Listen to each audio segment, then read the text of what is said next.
السلام عليكم، مرحبا بكم في قناتي شهيوات الفاسية. جيت لكم بعد غيبة. نقدم لكم تشيز كيك ليالي لبنان. قلت علاش لا أنا ما نحضرهاش ونذوقها كيفاش كتجي، وبغيت نشاركها معكم. درت 5 ديال العلب ديال البسكويت كما كتشوفوا صغار. نتوما نحطوا أي بسكوي بغيتو، المهم باش نديرو الطبقة الأولى ديال التشيز كيك.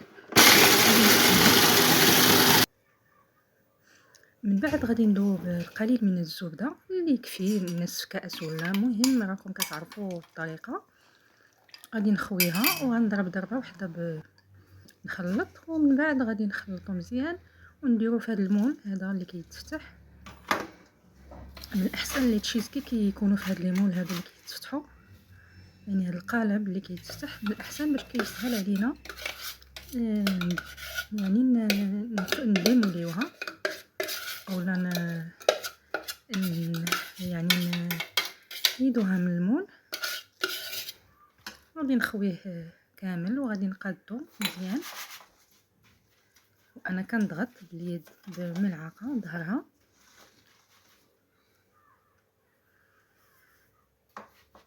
حتى كيتقادد مزيان، باش ندوزو نحضروا الطبقه الثانيه اللي غادي نضيفو للتشيز كيك.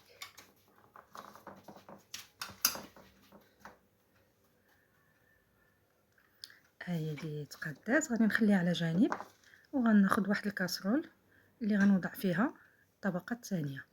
غندير كاس ديال العنبه ديال السميد الناعم او السميده رقيقه،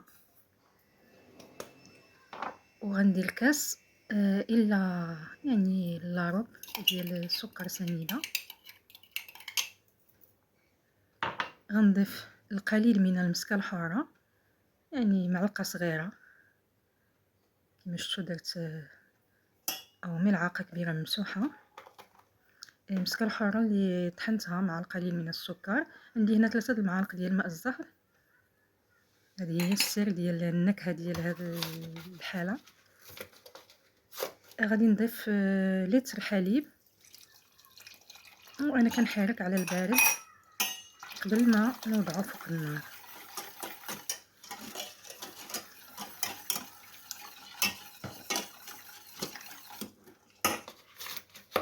هذيك السميد هي اللي كتخلي الخليط غيعقد، ما فيهاش النشا، فيها غير السميد والسكر والمكونات اللي ضفت معاكم.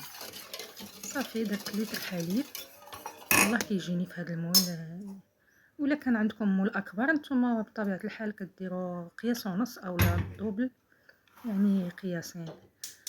غادي نديرها نار متوسطه، درتها غير على العين الصغيره على ما نحضر الشراب، ومن بعد غادي نحولها للنار اللي حداها باش نحرك، باش خصني نقابلها بالحراك باش ما تلتصقليش السميد.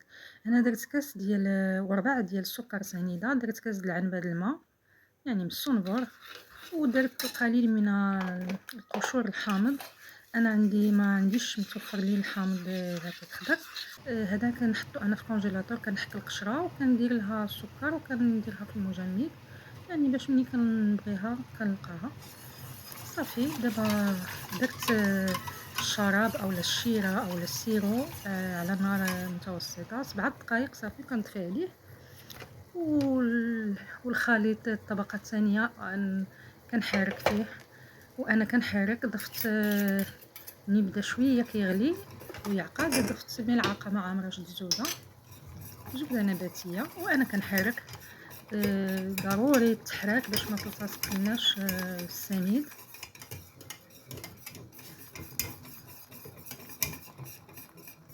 ما تحيدوش يديكم من التحراك ضروري. كما كتشوفوا راه كتبان لكم بانها بدات كتعقد،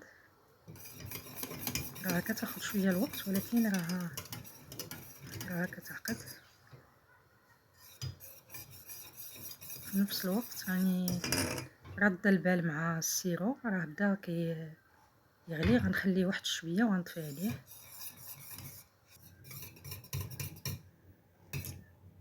مازال خاصها، مازال كنحرك. دابا هي اللي جهزت، خليتها واحد 3 دقائق، عاد بديت كنفرغها على الطبقة الأولى. كما شفتوا راها عاقدة ومازال غتزيد تعقاد. ملي كتبرد كنخوي شوية بشوية وأنا كنقادد، وغنضيف ما غنديرش اللي في القعر ديال، لأن ما يسلمش تكون شي حاجة لاصقة، أو من الأحسن ما توصلوش حتى للقعر، يعني ديروا غير اللي يهبط لكم صافي.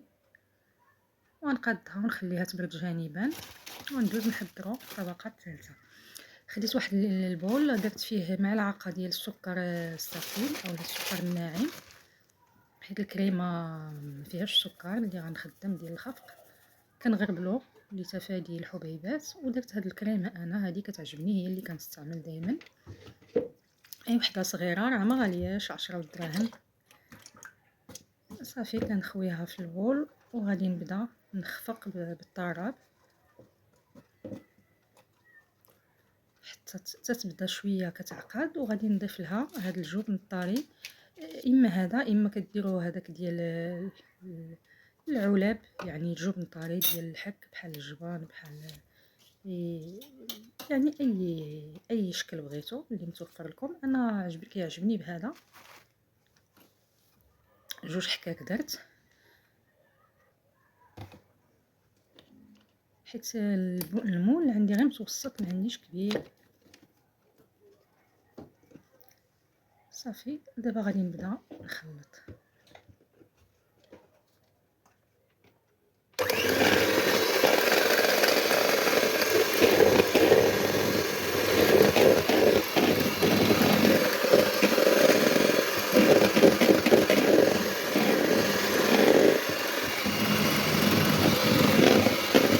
راه دغيا كتعقد. صافي دابا غنضيف الجبن ونعاود نخلط واحد 2 دقائق صافي، والكريمه غتكون جاهزه ان شاء الله. كما كتشوفوا هاد الجبن راه عاقد، يعني ماشي ما فيهش الماء. صافي غادي نخلط غير واحد شويه.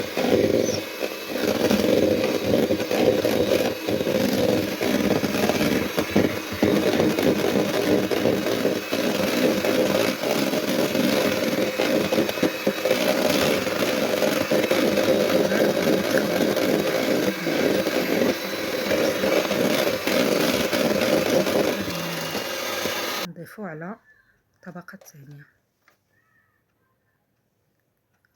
قلبتها بيدي، جبرتها انها صافي بردت، حيت ما خاصهاش تكون سخونه. هذاك الشراب عفوا راه نسيت ما قلت لكمش، راه درت ماء الزهر حتى هو فيه 3 المعالق، ما صورتهاش فاش ضفتو. ودابا غنبقى نقادد الكريمه الطبقه الثالثه على الثانيه. صافي راكم عارفين حتى تغطى تماما، وعاد ندوزو لمرحله التزيين ديال الوجه. غير بظهر الملعقه، راه كريمه ساهله دغيا كتمشي وتجي، وهذه كتكون يعني غير العائله في البيت، يعني الاسره ديالك، ما غاديش يعني غادي تعطيها لشي حد او لا. ملي كتكون طبيعه الحال كوموند ولا شي حاجه راه ضروري كتقادلها مزيان. صافي غادي نبقى حتى تقادد لي، وغنخليها تبرد تماما.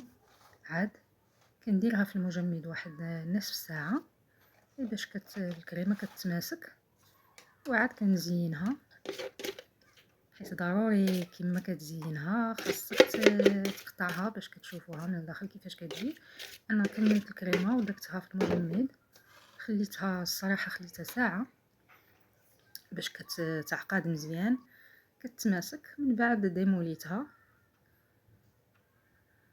وغادي نزينها الوجه ديالها. ها هي كما كتشوفوا حيت داك الاطار.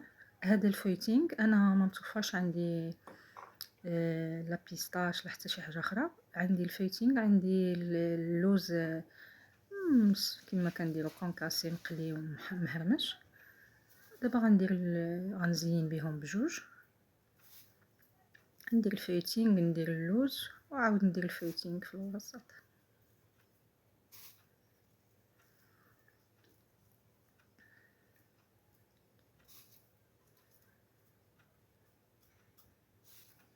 دائما شريو الفويتينغ النوع مزيان، واخا كتبقى يعني الكيكه اولا هذا في الثلاجه اولا في الفريزر ما كيرطابش، كيبقى مقرمش.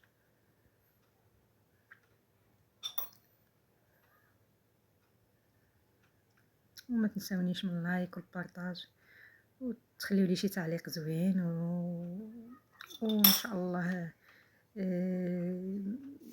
نرجع ثاني للقناه ونعاود نبقى مره نصور. والله غير الظروف وصافي هي اللي منعتني من. انا عارفه القناه ديالي مازال ما وصلتش 1000، لانني كما قلت لكم ظروف خاصه انني ما بقيتش كنصور بحال اللي كنت في الاول. اليوم قلت علاش لا ما نصورش، نصايب شي حاجه ونصورها وننزلها، نرجع بها ثاني نحيي القناه.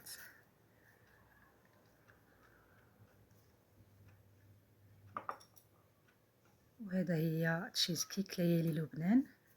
حنايا جربناها وشاركناها معكم على طريقه تشيز كيك، يعني بالبسكوي، لان غالبا الاغلبيه طلعت ليا بدون بسكوي، يعني طبقتين فقط، الثانيه والثالثه هما اللي كيديروا فيها. وكتصب عليها ملي كتقطع القطعه كتصب عليها القطر اللي حضرنا، ما نديروش عليها كامله يعني كل مره. الى فيديو اخر بحول الله، ودمتم سالمين. وما تنساوش فضلا وليس امرا لايك والبارطاج وشي تعليق زوين، ونتلاقاو في فيديو اخر بحول الله.